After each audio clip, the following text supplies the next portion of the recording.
इंसान किसी न किसी की कठपुतली होता है। कहीं आप भी किसी की कठपुतली तो नहीं?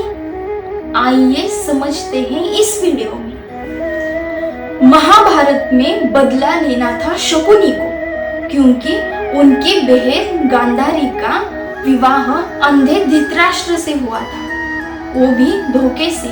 जबकि गांधारी को बचपन से ही अंधेरे से डर लगता था। फिर भी विवाह के बाद गांधारी ने अपनी आंखों पर पट्टी बांध ली और हस्तिनापुर के राजा बनने वाले थे धृतराष्ट्र, जो प्रथम पुत्र थे और महान शक्तिशाली भी थे। लेकिन नेत्रहीन होने की वजह से लोगों ने उन्हें राजा स्वीकारने से इनकार कर दिया और फिर धृतराष्ट्र के छोटे भाई पांडु को राजा बनाया और इसी का बदला शकुनी को लेना था। और इसीलिए गांधारी के 100 पुत्रों को उन्होंने कठपुतली बनाया, सिंहासन का लालच दिखाकर।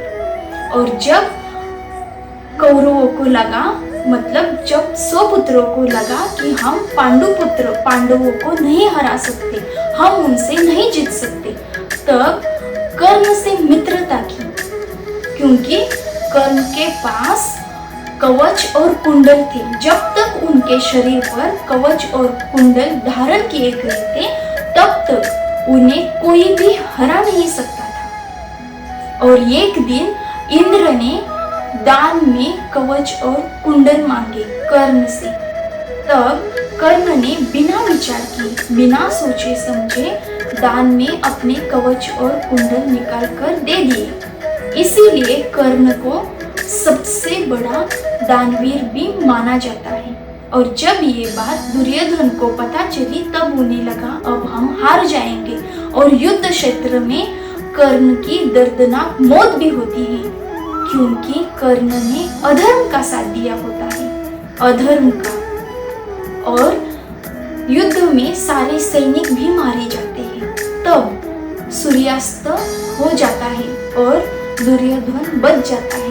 और तब दुर्योधन गुरु द्रोणाचार्य के पुत्र अश्वत्थामा से लालच दिखाकर मित्रता करता है और अश्वत्थामा को भी कठपुतली बनाता है। और अश्वत्थामा मित्रता के कारण पांडवों का वंश ही मिटा देते हैं। जब पांडवों के पुत्र गहरी नींद में सो रहे होते हैं, तब अश्वत्थामा उन्हें गहरी नींद में ही मार देते हैं, उनका वध करते हैं। और इसीलिए श्री कृष्ण उन्हें श्राप देते हैं मौत से भी बदतर कि तुम अनंत काल तक जीवित रहोगे और तुम्हें कभी भी मुक्ति नहीं मिलेगी, क्योंकि अश्वत्थामा ने भी अधर्म का साथ दिया होता है। और फिर युद्ध में दुर्योधन भी मारा जाता है, शकुनी भी मारा जाता है। लेकिन इन सब से दर्दनाक मौत कर्ण की होती है और उससे भी दर्दनाक श्राप अश्वत्थामा को मिलता है, क्योंकि उन्होंने अधर्म का साथ दिया होता है। और इन सब का बीज शकुनी ने बोया था कठपुतली बनाकर।